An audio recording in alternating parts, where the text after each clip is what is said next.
You just said the boomer generation, and that's interesting. It's an interesting perspective because the boomers were really the first generation to come along, after all these respectful generations before them. And they kind of said, remember the saying that they used to chant, hell no, we won't go. And it was to the Vietnam War. But it put them out there as teenagers, really, and 20-somethings, as a group that said, if we don't want to do something, we're going to get together and we're not going there. And we're going to let you know that we think we shouldn't go there. And they've kind of stayed in that head all the way through the decades.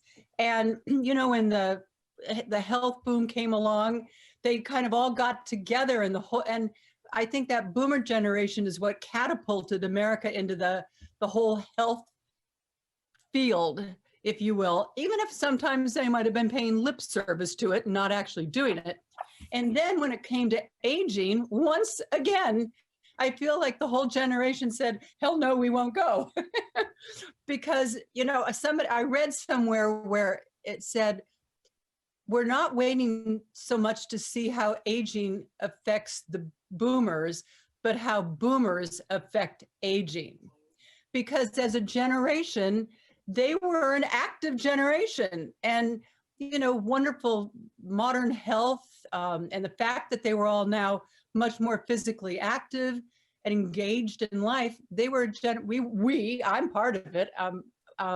We are a generation that just says we don't have to retire, and that's kind of where I think the fact that this boomer generation, I think that it in and of itself has so drastically transformed aging, and not just in this country, but around the world. So I think that I think about when my mom was younger, and when she was a young person, her generation coming out into the world and starting to work. Do you know that in America, the life expectancy in 1939, which is when she would have been a young woman, the life expectancy was only 59. And now, not too long ago, I still have it here. In fact, it's a Time magazine, an issue of Time magazine, and it's a little baby on the front. And it said the person who is going to live to be 142 has already been born. I mean, you have to ask the question, is that amazing? Or is that really, really daunting? You can play that one both ways, but certainly they say that most young people today are going to live to be over 100. In our society in America, the fastest growing segment of the population, you have your kids, your middle, and your older, which is now a whole different thing. It's not like it used to be. The segment of the American population that is growing the fastest is what's called the oldest old. It's over 100.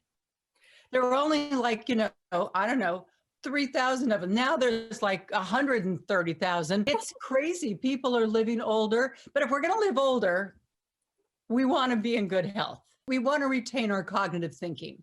I wanted to write this book, Mima, because, the main reason I wanted to do it is because I was aging.